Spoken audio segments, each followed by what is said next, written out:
Introducción primero, presentarles a Julio. El doctor Julio Rodríguez es PhD en medicina molecular, es un científico y biólogo. Se desarrolla en la rama de diagnóstico genético en la Fundación Pública de Medicina Genómica de Galicia. También ha trabajado, es psicólogo y trabaja en el grupo de las investigaciones psiquiátricas de este mismo grupo de medicina genómica y forma parte del Instituto de Investigación Sanitaria también y de la Universidad de Santiago de Compostela. El doctor Rodríguez es un divulgador científico en diferentes radios en España y ha publicado 2 libros, Prevenir el narcisismo y Lo que dice la ciencia sobre la educación y crianza. Esos son los libros de divulgación del doctor Rodríguez. Julio, muchísimas gracias por tu tiempo y gracias por aceptar darnos esta charla y además un título que nos ha llamado siempre mucho la atención desde el inicio. ¿Por qué esto está afectando más a hombres que mujeres? Y no sé si podemos llegar ahí a una conclusión más clara. Bienvenido.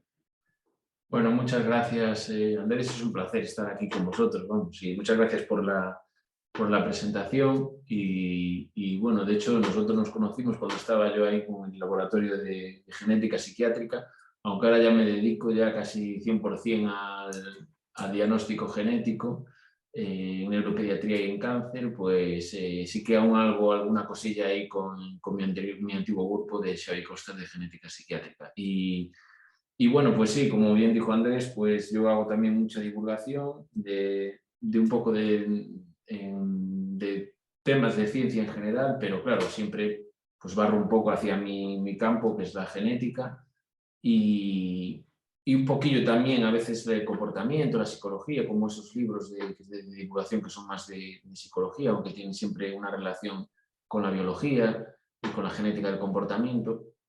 Y bueno, claro, ahora cuando vino todo esto pues, de la pandemia, pues también he escrito algunos artículos de divulgación y algún programa de radio sobre, por supuesto, sobre el tema del coronavirus, siempre enfocándonos desde un punto de vista genético, evolutivo, y porque es donde yo mejor me desenvuelvo y es lo que más me atrae.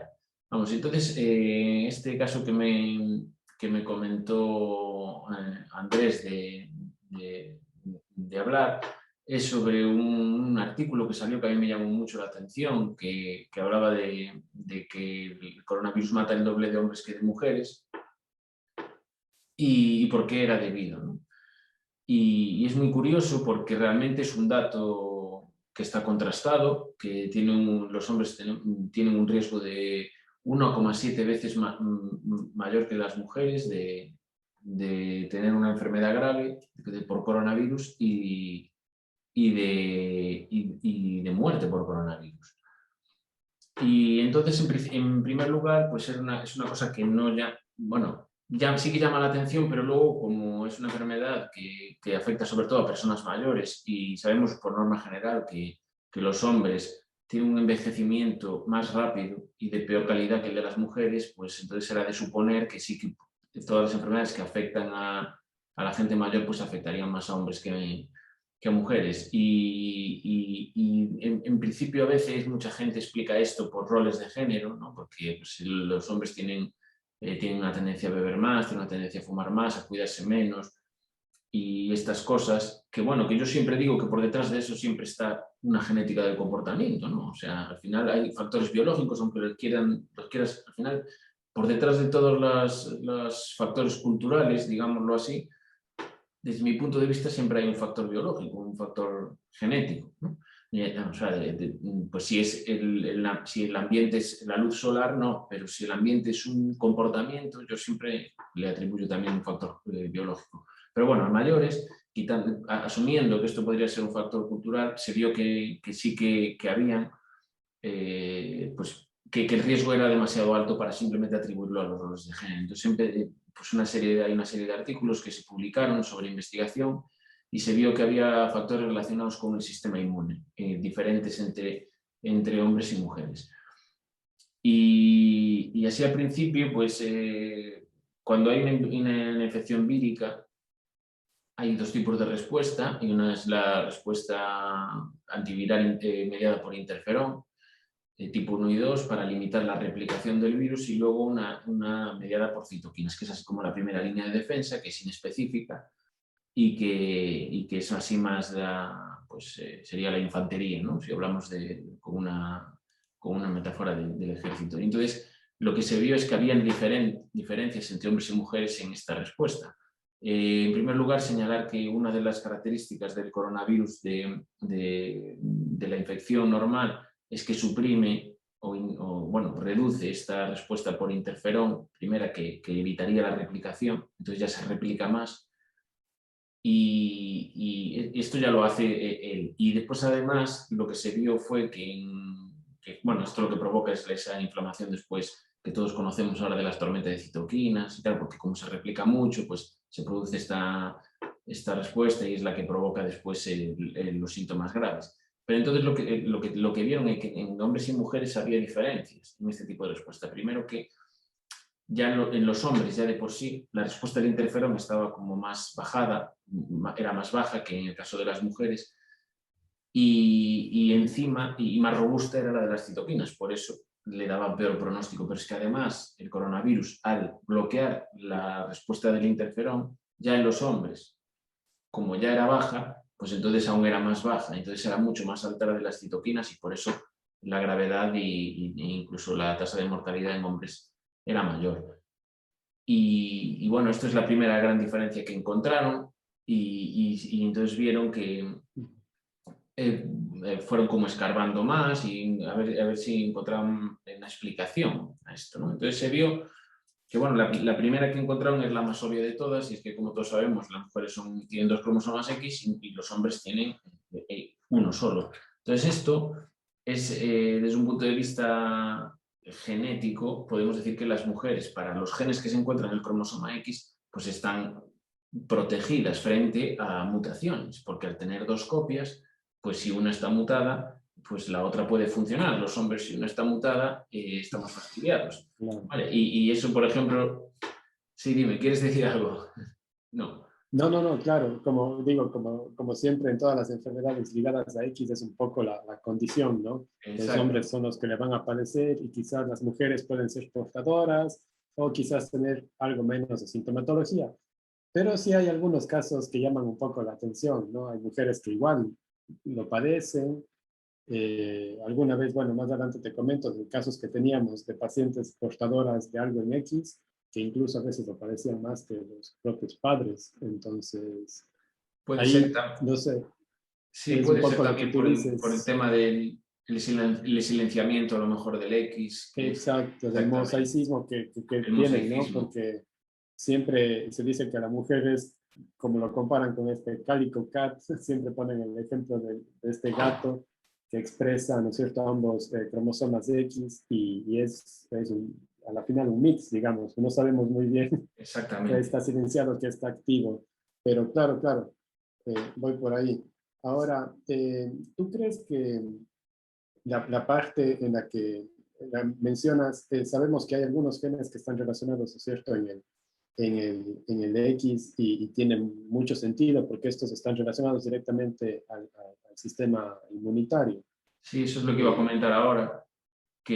Bueno, que con esto del X estamos, por ejemplo, los que nos dedicamos al diagnóstico genético en neuropediatría o en enfermedades psiquiátricas, es muy típico, porque siempre pasa que cuando encuentras una mutación causal y en la mujer, pues está en heterocigosis y no, o a veces no le pasa nada, o como dijiste tú antes, tiene una clínica un poquito como media, ¿no? Porque puede pasar esto de que uh-huh. hay veces que esté silenciado, entonces la que está mutada es la que no está silenciada, y sí que tiene tiene un fenotipo intermedio.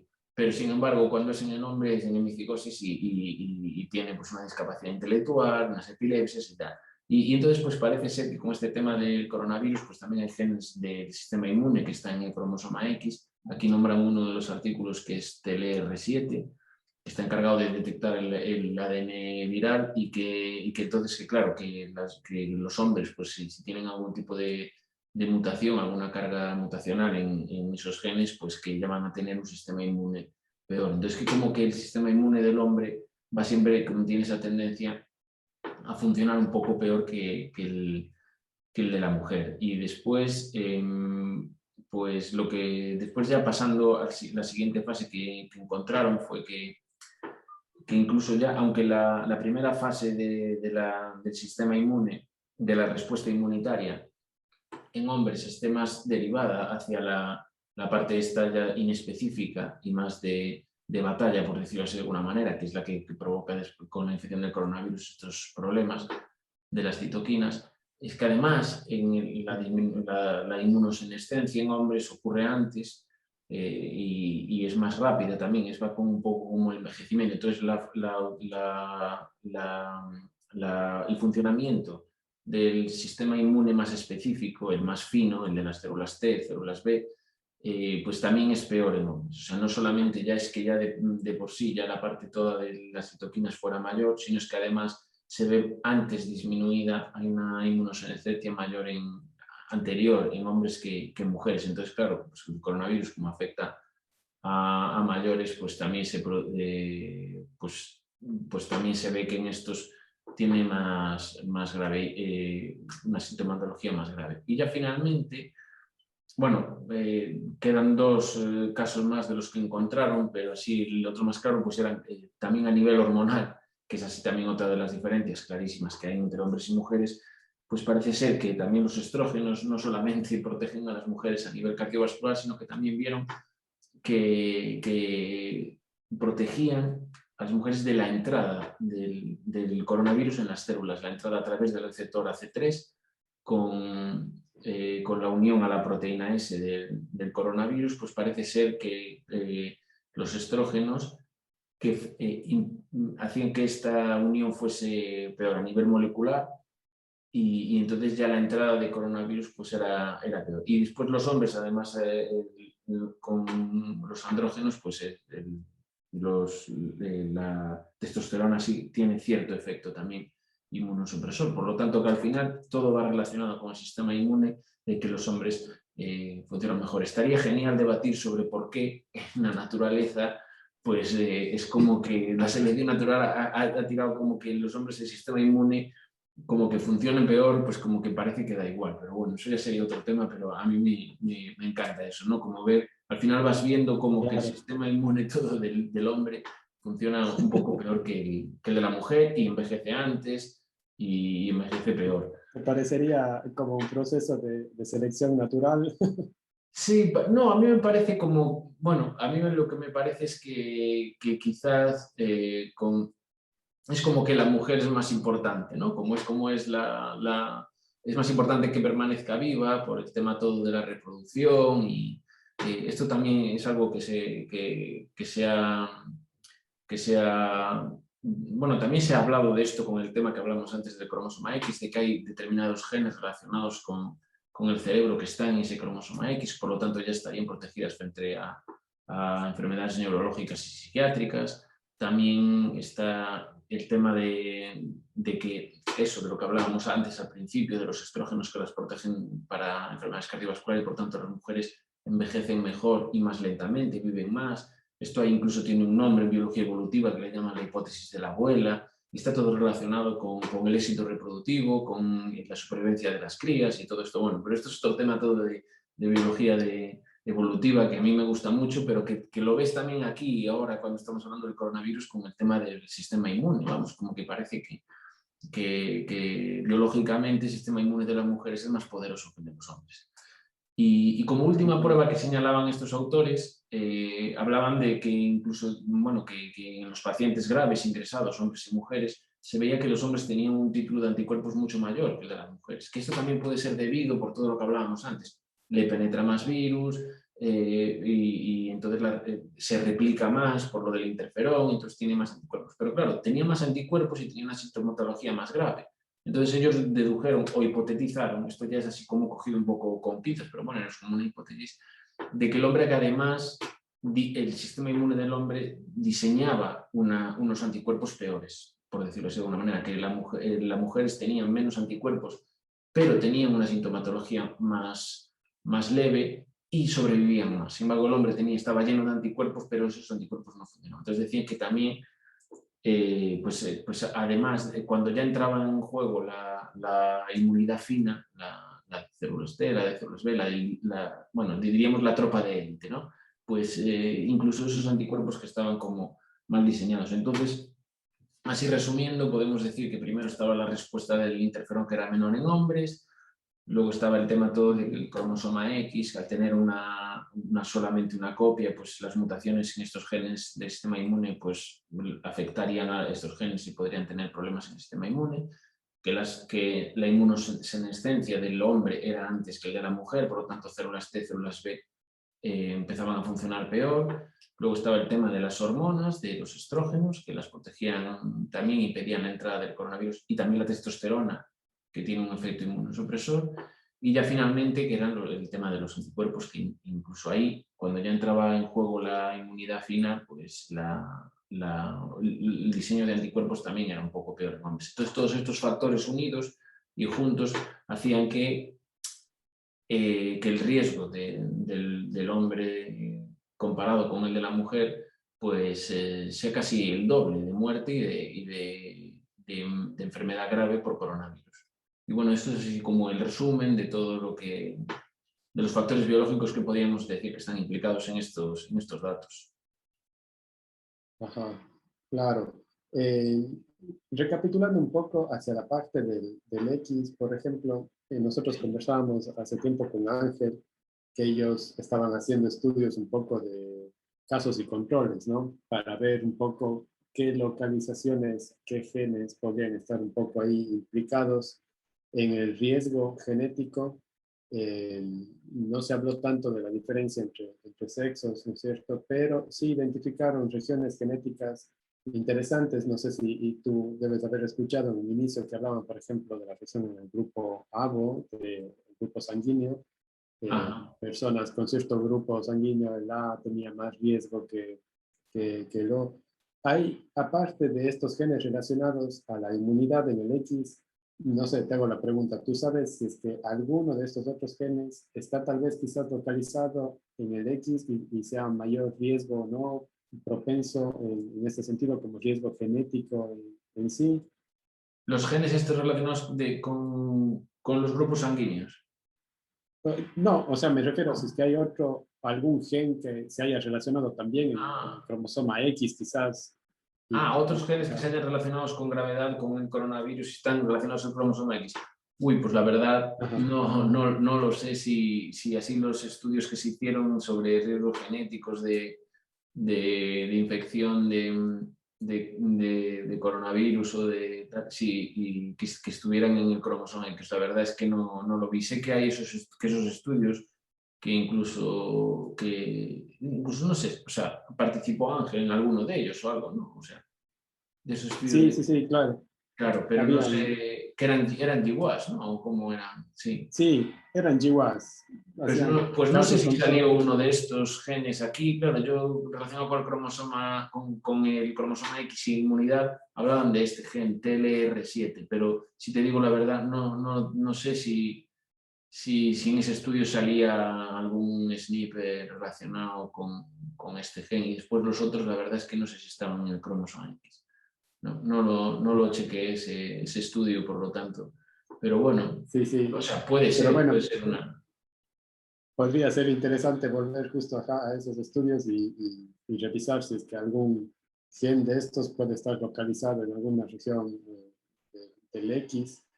Podría ser otro dato también interesante, pero Sí, sin duda. ya es verdad de lo que nos dices tú que estos genes realmente están relacionados con la parte de la inmunidad y se va viendo, ¿no? La diferencia. Realmente nosotros al principio también veíamos, claro, lo que se decía, esto de la cascada de citoquinas. Entonces, por todo este comportamiento del interferón y demás, la cascada de citoquinas sería más fuerte o habría una mayor repercusión de esta cascada de citoquinas en el hombre, ¿no? Sí, esto es lo que se desprende de todos estos estudios. Se ve que esa tormenta de citoquinas, que era el factor realmente que producía los síntomas graves y la muerte por coronavirus, pues es lo que se desprende de todo esto, es que realmente es mayor los hombres que en las mujeres, y un poco por todo esto. Primero porque el sistema inmune, bueno, esta inmunosenescencia, pues de hecho en los niños no ocurre, o sea, porque funciona de otra manera. En los mayores era más grave el tema de las citoquinas, y como los hombres pues, vieron que este sistema inmune envejecía antes, pues supongo que esto les llevará a que sea mayor en hombres que mujeres. Además de todo esto, pues se suma también que la respuesta del interferón era menor y todo esto. La verdad es que parece que es como una especie de tormenta perfecta, ¿no? Lo que se da en los hombres, de que todo lo que podría salir mal relacionado con el sistema inmune parece que está relacionado, o sea, que es mayor en hombres que en mujeres. ¿Ustedes han tenido casos, por ejemplo, lo que mencionaste, en niños no vemos una respuesta como tal, no hay esa sintomatología en niños? ¿Por qué crees que no hay una respuesta como tal inmunológica de la infección como tal del coronavirus? ¿O cuál crees que puede ser un poco por ahí la explicación de todo este cuadro inmunológico, de la inmunidad en respuesta de niños? Pues va un poco por ahí, por el tema de que en los niños el sistema inmune parece que, o sea, en mayores parece que en vez de ir por la vía del interferón, que esto está como va mucho más lento, se replica mucho más el virus y entonces entran las citoquinas a funcionar un poco, o sea, a lo loco, y es lo que provoca esta sintomatología. Sin embargo, en los niños pues parece ser que funciona mucho más coordinado y entonces esta tormenta de citoquinas no se produce. Entonces, supongo yo que esta actividad del interferón es mucho mayor y la replicación del virus se controla muchísimo, muchísimo más, y entonces no entra la tormenta de citoquinas y da tiempo a que después ya entre el sistema inmune bueno, la inmunidad fina, que le llamo yo, la tropa de élite, entran ahí ya las células de B y las células T, y entra la fabricación de anticuerpos, le da tiempo en esos 6-7 días que suele tardar esa síntesis bueno, el reconocimiento de antígenos y de ordenamiento genético y formación de los anticuerpos. A los niños pues se controla mucho más esta tormenta de citoquinas. En los adultos pues esto funciona peor, no está desregulado, y en los más mayores mucho peor. Entonces no se controla la replicación del virus al principio por lo del tema de interferón, se replica más y entra la tormenta de citoquinas pues sin control, uy, hay mucho virus, hay que actuar, pero al final esa defensa a lo loco es lo que se vuelve en contra del paciente. Y en los niños esto está súper bien controladito y no entra nunca la tormenta de citoquinas, y entonces van controlando el virus hasta que a los 7 días ya entra la inmunidad específica y con los anticuerpos y en teoría y acaba con la infección. Esto o sea, es un poco en teoría. Después ahí sí que hay casos graves de niños, pero bueno, no tiene nada que ver estadísticamente con lo que pasa en mayores. Pero es por esta desregulación del sistema inmune, que esta inmunosenescencia, que hace que después funcione mucho peor. Y en los pequeñitos, en los niños, pues está todo mucho mejor coordinado y nunca llega a entrar esta respuesta descontrolada de las citoquinas. Perfecto. Otra cosa importante que igual creo que vale la pena mencionar, siempre hablamos de la parte de la inmunidad, ¿no es cierto?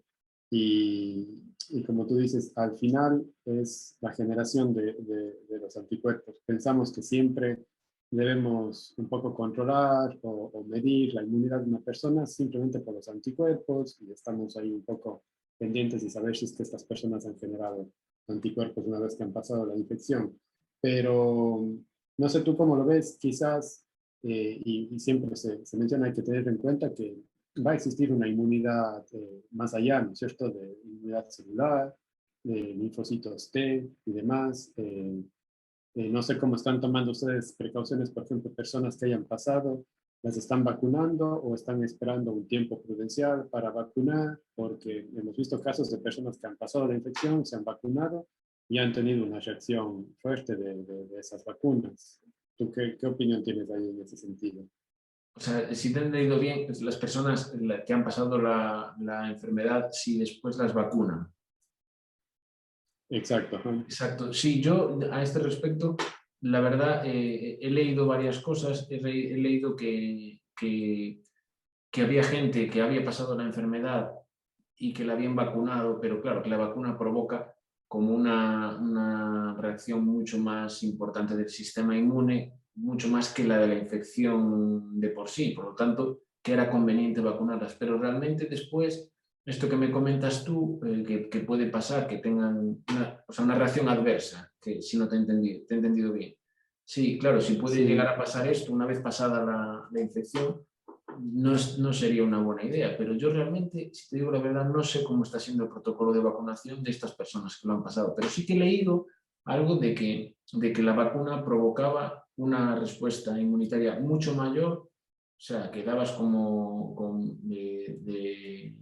anticuerpos y con células de memoria mucho mayor que la de la infección normal. Lo que pasa es que yo también supongo que depende de esto también de cómo hayas pasado la infección. No es lo mismo una persona que haya pasado la infección de una manera asintomática que una persona que haya tenido que ingresarse y tal. Supongo que a nivel inmunitario la respuesta no será la misma. Entonces, no sé si hacen distinciones. La verdad, no sé cómo está siendo el protocolo de vacunación en este caso. No sé si hacen distinciones entre los que hayan pasado o no la enfermedad y dentro de los que la hayan pasado, aquellos que los hayan pasado pues, de manera sintomática o aquellos que hayan tenido que estar ingresados. Supongo que la respuesta inmunitaria será totalmente diferente.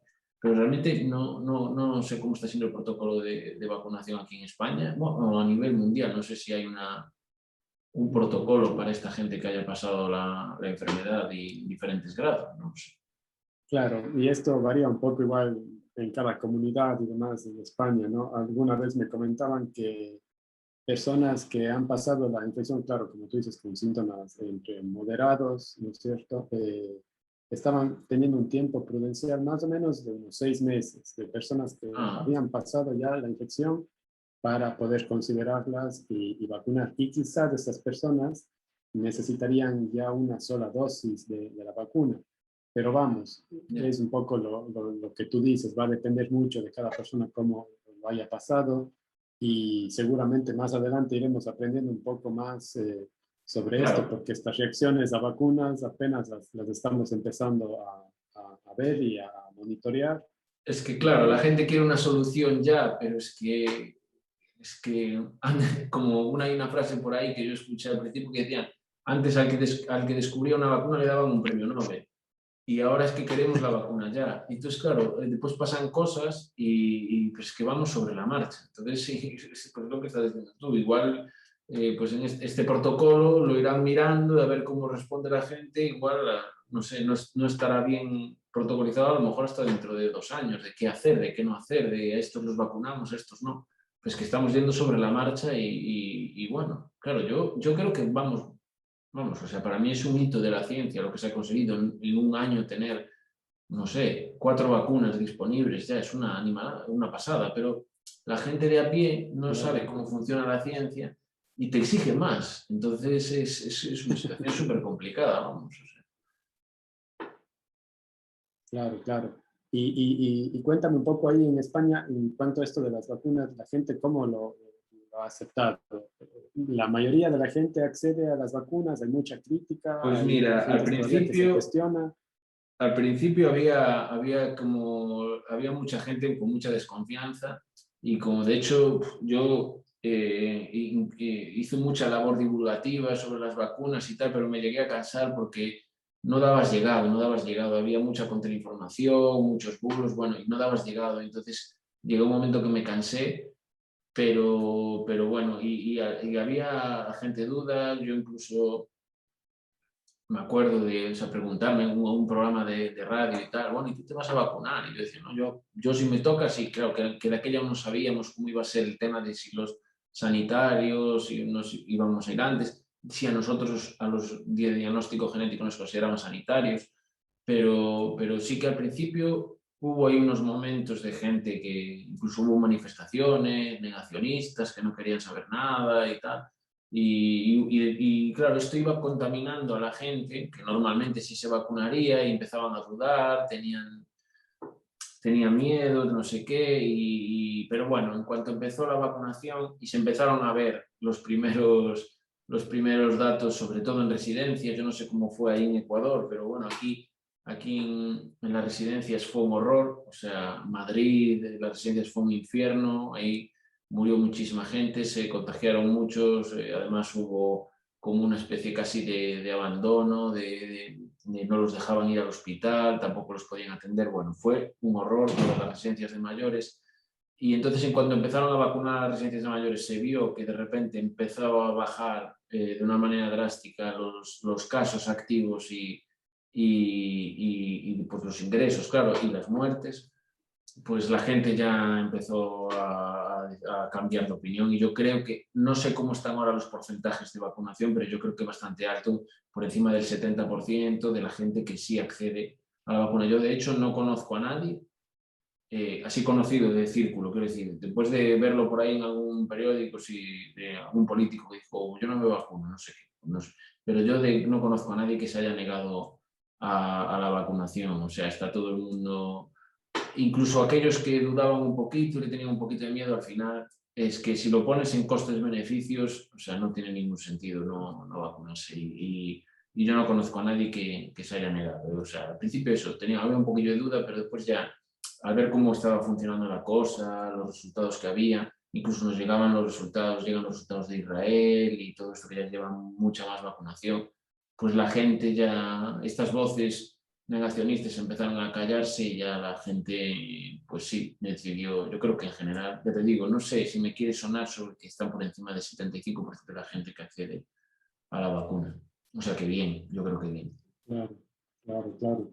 Excelente. Y bueno, un dato ahí, el que también conversábamos el otro día con alguna gente de Uruguay y de Chile, que justamente ellos pasaron, que están llevando muy bien su ritmo de vacunación, pero de repente tuvieron asimismo un pico. Y ya claro, no fueron los primeros, lo vimos en Chile. ¿A qué crees que se debe un poco eso de empiezan a tener un ritmo de vacunación y hay algo, un pico, hay un rebrote? Es que las personas se relajan un poco y una vez vacunados piensan que ya está Yeah. y puede ser una de las causas, o crees que hay algo más por ahí, como decíamos, reacción inmunitaria o algo que, no sé, ¿por qué este pico justamente Aquí, cuando empiezas? sí, yo aquí creo que hay, o sea, primero, esos brotes no sé si son de la gente vacunada, no lo sé, si es gente Uh -huh. vacunada. Es que pueden pasar varias cosas. Yo lo que sí que veo es que con el tema de la vacunación, que incluso a mí me pasa, psicológicamente vas pensando que ya pasó, ¿no? Entonces sí que hay un relajamiento, sí, eso yo lo veo y lo veo en la calle, o sea, lo ves en la calle, sí que como la vacunación, los números empiezan a ser mejores, las UCIs, porque claro, al vacunar a los mayores, que es lo más importante, claro, los ingresos, que era la gente mayor la que más había, y las UCI se van relajando. Entonces, como vas viendo esos datos, aunque siga habiendo contagios, pues claro, la gente mayor no, los más graves, o incluso si se contagian, no son tan graves. Entonces, no se ingresan. Entonces, sí que hay una relajación. Entonces, Uh -huh. no sé si eso es gente vacunada la que tiene esos brotes. Si sí que ocurre, en otro tipo de gente que no está vacunada, sí que es por la relajación. Después, esos datos, lo que hay que ver si son contagios, o sea, casos, y compararlo con sintomatología grave e ingreso, porque no es lo mismo. A veces, a lo mejor, incluso Ah, la vacuna, lo que se está diciendo también, igual no te protege 100% contra un contagio, con que des una PCR positiva, que la PCR, como tú bien sabes, pues es una técnica súper sensible, solo con que haya una molécula de una copia si no lo sabes bien por las contaminaciones, con que haya una molécula de DNA por claro. ahí, que no es la tuya, estás fastidiado. Entonces es súper sensible, entonces a lo mejor sí que se pueden contagiar, aunque estén inmunizados. Pero ¿qué pasa? Que no tienen sintomatología. Entonces, por eso hay que ver, a veces los brotes que vemos, no, pues que hay brotes aquí también pasó en España. De repente sale una noticia, porque claro, las noticias salen esas todas, igual que la de, ahora están mirando con lupa lo de los efectos secundarios, siempre hay efectos secundarios en todas las vacunas, en todos los medicamentos, pero nunca se miraron tanto como aquí. Es el problema, es lo que hay que ver es el porcentaje, si en 20 millones hay 10 casos, pues eso entra dentro de la estadística. Bueno, lo que quería decir es que si aquí también salen esas noticias, en la residencia de no sé dónde hubo un montón de casos. Pero claro, lo que habría que ver hay contagios, pero ¿qué síntomas tienen esos casos? Si no estuvieran vacunados, a lo mejor esas personas pues tendrían que ingresarlos en UCI y un porcentaje de ellos moriría, y sin embargo ahora no pasa. Ahora a lo mejor son asintomáticos, son positivos, pero no. Entonces, quiero decir, hay que verlo todo. El titular del periódico siempre es los vacunados se vuelven a contagiar, pero lo que hay que ver es realmente si a lo mejor sí queda una PCR positiva, pero es que la sintomatología que tienen es mucho menos grave y no hay ingreso y no hay muerte. Entonces sí que está funcionando la vacuna. Y después, hombre, pues siempre puede haber un caso por ahí que sí que ocurra algo, un contagio y que no haya funcionado bien la vacuna o lo que decíamos antes, igual es un efecto que se suma, pero vamos, en principio yo creo que está funcionando bien y desde mi punto de vista es la única solución, porque no solamente es por lo que sabemos a nivel de la biología molecular y todo, es que además son razones históricas. Siempre, la vacuna siempre se ha utilizado como guerra contra las infecciones víricas y ha funcionado siempre. Vamos, no que se lo digan a toda la mortalidad infantil que había antes y que ahora no hay. O sea, Exacto. es así. Claro, claro que sí, eso es verdad.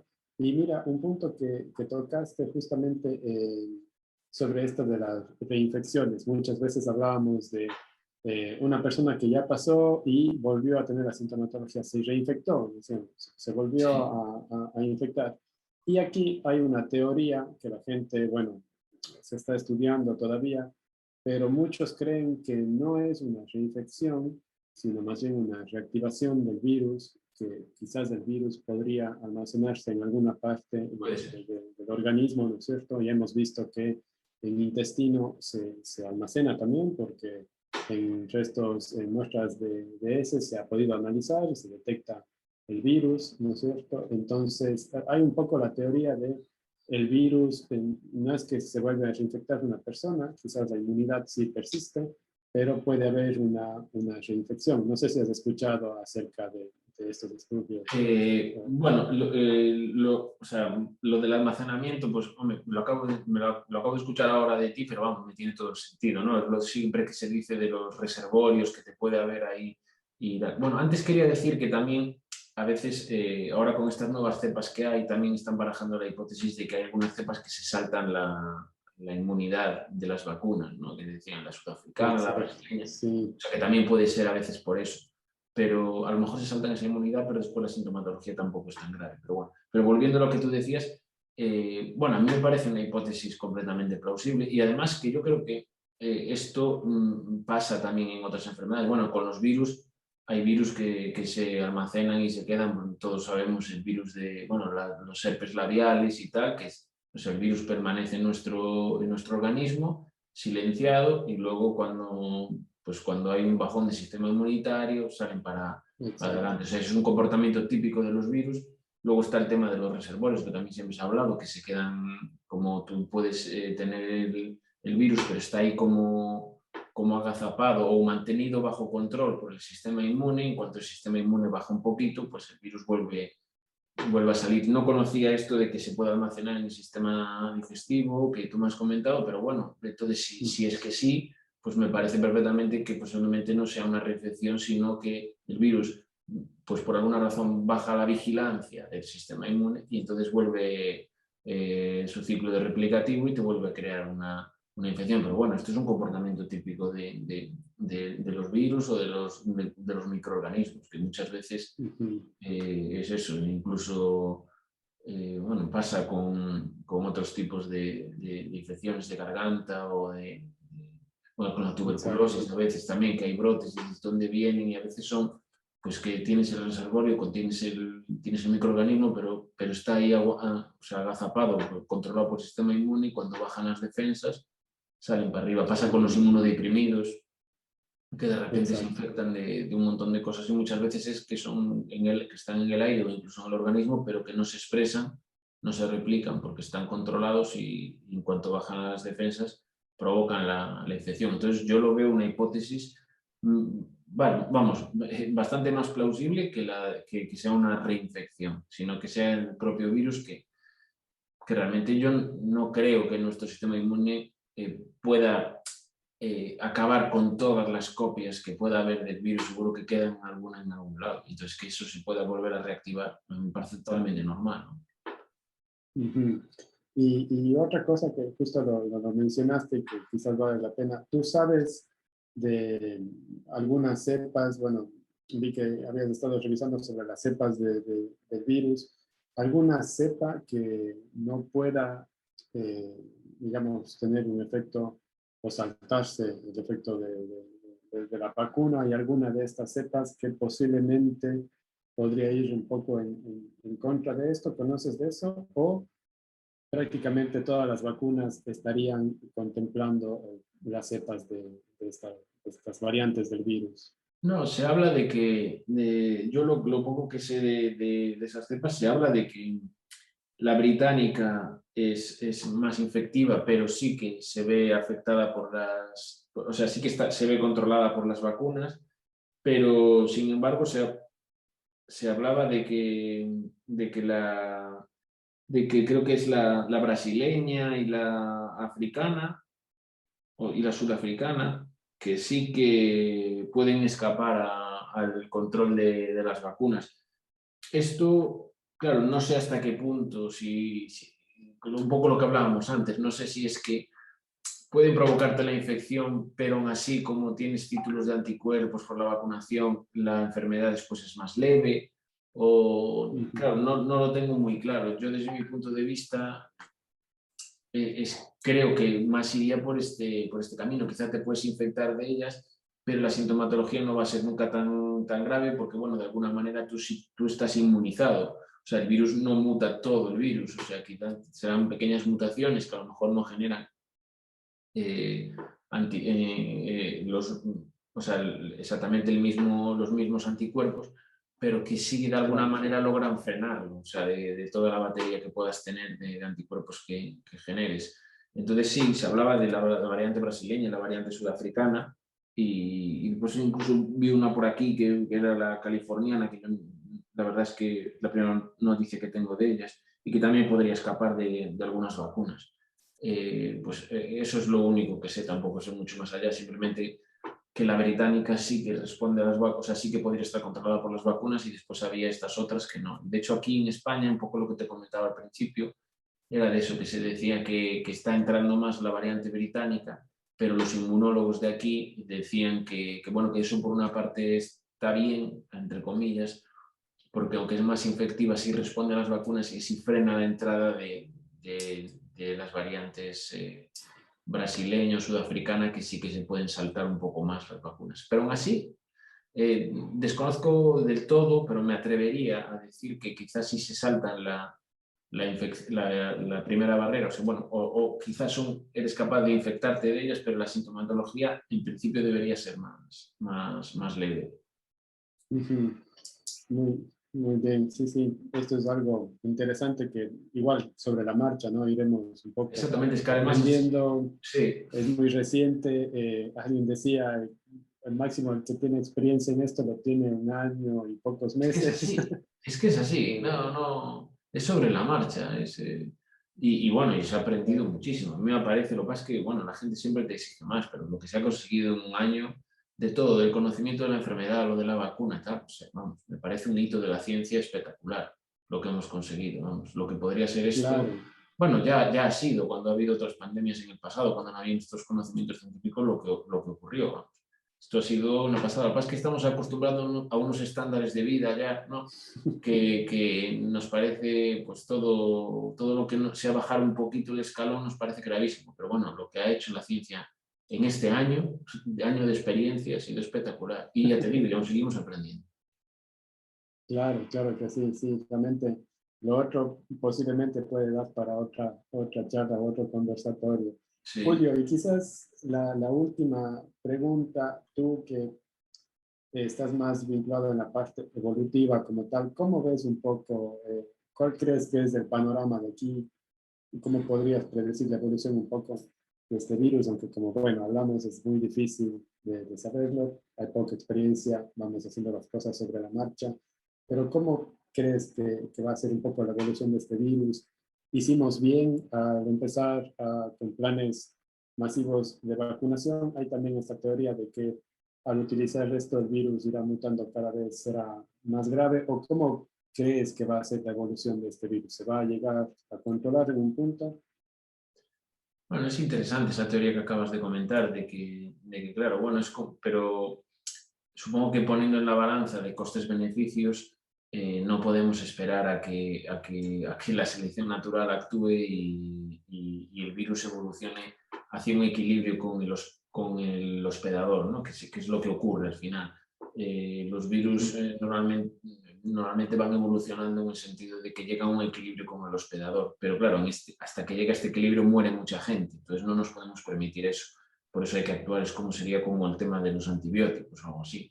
Está claro que al final llegarás a un equilibrio, porque las cepas más agresivas mueren y mueren con el hospedador, a no ser que sea, bueno, el virus del ébola sí que como que contagia porque como hay excreción de fluidos en el tema del proceso de muerte y se contagia mientras se está matando, ¿no? Pero aún así los virus que son muy agresivos tienen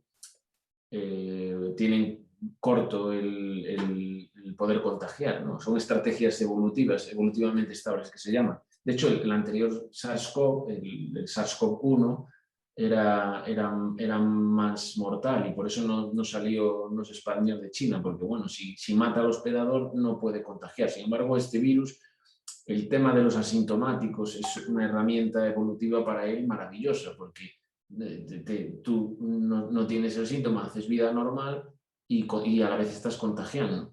Y qué es lo que pasa también con el catarro y la gripe, que no te crean una sintomatología muy, muy grave. Quizá ahora tomemos más conciencia con el uso de las mascarillas cuando tenemos catarros y gripes, porque como hacemos vida normal, salimos por ahí y entonces contagiamos un montón. Y este virus, su estrategia evolutiva es perfecta, ¿no? Bueno, que no es una estrategia pensada, esto siempre hay que ver que le surgió por azar, pero es perfecta porque son asintomáticos y entonces se contagia de una manera brutal y después, claro, mata pues a un porcentaje de la población solo, que son los mayores, entonces para él es una estrategia perfecta. Y entonces, claro, pues sí, al final llegará a una estabilidad, llegaría a una estabilidad y conviviríamos con él. Esto es todo lo que predicen así un poco los evolutivos de los virus, de estar con nosotros, ser un virus como el de la gripe o el catarro, ¿no? Que la gripe también mata, ¿eh? O sea, que ya nos olvidamos de que la gripe mata y la gripe, vacunas, que la gripe mata a los mayores. De hecho, veía una estadística yo hace poco, bueno, no solo a los mayores, pero sobre todo a los mayores, no tanto como este, pero también mata, pero es un virus que está en equilibrio con nosotros. Pero yo he visto hace poco una estadística que me pareció muy interesante, era de Estados Unidos. Y dice que por gripe, al año en Estados Unidos se mueren una media de 200 niños al año, que son una pasada, pero que yo no lo sabía. Y que este año no se ha muerto ninguno. Con el tema de las medidas preventivas, las mascarillas, el distanciamiento social, los colegios que los cumplen a rajatabla, además los niños son muy obedientes, es algo que ya los adultos no somos tanto. Entonces están con las mascarillas y las distancias y tal, y vamos, no hubo ni un caso de muerte por gripe en niños.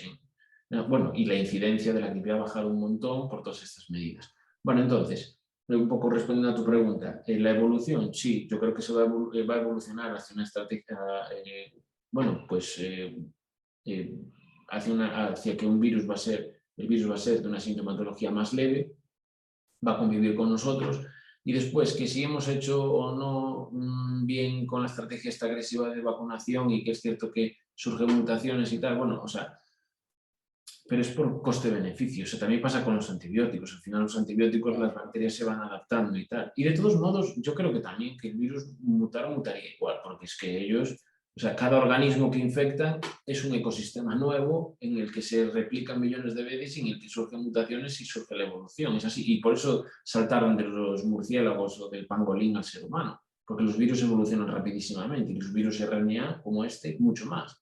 De hecho, el virus de la gripe, que estamos todos familiarizados con él, las vacunas no son efectivas contra ellos. Cada año hay que hacer una vacuna nueva y las vacunas son por probabilidades. Hacen unas vacunas de probabilidad porque mutan muchísimo y encima las mutaciones suelen caer en el antígeno. Entonces, mutan muchísimo y hacen vacunas de probabilidades. O sea que los virus evolucionan rapidísimamente. Entonces, que las vacunas hayan acelerado la evolución, pues hombre, habría que mirarlo con los datos y hacer estadística. Yo no creo que haya, no lo sé, no lo sé, no creo que lo haya hecho evolucionar más rápido significativamente. Yo creo que el virus iba a evolucionar igual porque todos evolucionan y se replican muchísimo, y más este que está en todo el mundo. Y bueno, yo creo que sí que había que hacer la estrategia de vacunación y de todo, porque si no, claro, si dejas a que la selección natural o llega la inmunidad de rebaño, muere muchísima gente, y creo que sería totalmente inhumanitario. O sea, eso yo desde un punto de vista como de gente preocupada por la salud y que me metí en el tema de la salud, aunque no sé, no me parece una estrategia. De hecho, esos primeros países que tiraron por una estrategia de inmunidad de rebaño y tal, o sea, me parece una locura porque es condenar a la muerte a un montón de gente. Claro, claro, claro que sí. Pues sí, estamos de acuerdo en eso. Pues muchísimas gracias, Julio. Realmente un montón de información que creo que tenemos que seguir revisando, ¿no? Y aprendiendo, como decimos, un poco sobre la marcha. Voy a dar paso, aprovechando que estamos pocas personas, si es que alguien tiene alguna pregunta para Julio, Perfecto. quizás nos pueden dejar en el chat, si es que alguien se anima y quiere hacer alguna intervención, pues lo dejamos un poco abierto a las personas que nos están acompañando.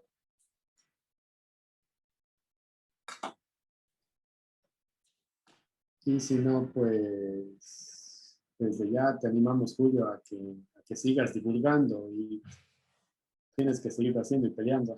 Yo lo hago, lo único es el tiempo, que entre el trabajo y tal, pero bueno, a mí me gusta mucho, y porque me gusta mucho explicar las cosas. Yo creo que a la gente le gusta saber también. Lo que pasa es que a veces las cosas son complicadas de entender, por eso hay que dedicarle un tiempo a explicarlas, pero una vez que lo explicas bien y tal, a la gente le gusta mucho saber de las cosas, porque le quitas miedos, le da seguridad y le da capacidad de tener una visión crítica y razonada de la realidad, no solamente tragarse lo que después le dicen por la tele, sino después pensar y tal. Es que, claro, la ciencia es Exacto. complicada, tú lo sabes, y hacerla cuesta mucho. Son muchos años de experimentos y de tal, y cuesta mucho hacerla, y es complicada de entender, y entonces, claro, mucha gente pues se aparta, le da miedo, pero después cuando se lo explicas bien, vamos, yo siempre he tenido muy buenas sensaciones con la divulgación, la verdad, tanto en público como por escrito y tal. A la gente le gusta que le expliques las cosas. Por eso a mí me gusta mucho hacerlo. Claro. Sí, sí, claro que sí. Por eso te animamos a que lo sigas haciendo. A mí me parece que eres un divulgador fantástico. Te sigo igual Muchas activamente gracias. siempre por LinkedIn. Aparte, bueno, de la amistad que teníamos en España, de ser Claro, claro. compañeros, ¿no? En el mismo laboratorio. Me parece que debes seguirlo manteniendo, divulgando. Esperamos que no sea la última vez que nos acompañes aquí, Ah, yo sino cuando queráis, cuando quieras, hablamos otra vez, vamos, yo encantado. claro, claro que sí, y hay que seguir haciendo el trabajo y llegar a la gente. Este es un poco el objetivo nuestro también de por qué hacemos un poco estos Claro, seminarios, y es seminarios un poco simplemente para conversarlo y hablarlo, quizás no con tanta terminología ni hablando tan técnicamente, ¿no? Sino que les guste a las personas y nos puedan acompañar en esto. Y de hecho, si es que tienen algunas dudas, se puedan plantear. Y como te digo, hay muchas veces que, claro, no sabemos, quizás no sabremos una respuesta porque son cosas relativamente nuevas y tendremos que revisar más. Pero claro, claro que sí. Nosotros encantadísimos y esperamos que podamos hacer otro seminario contigo. pues muy bien, encantado, ¿eh? Muy bien, muchas gracias. Muchas gracias, Julio. Te agradecemos. Que estés muy bien. Venga, igualmente. Hasta luego. Gracias, Gracias a muchas gracias. todos. Bueno.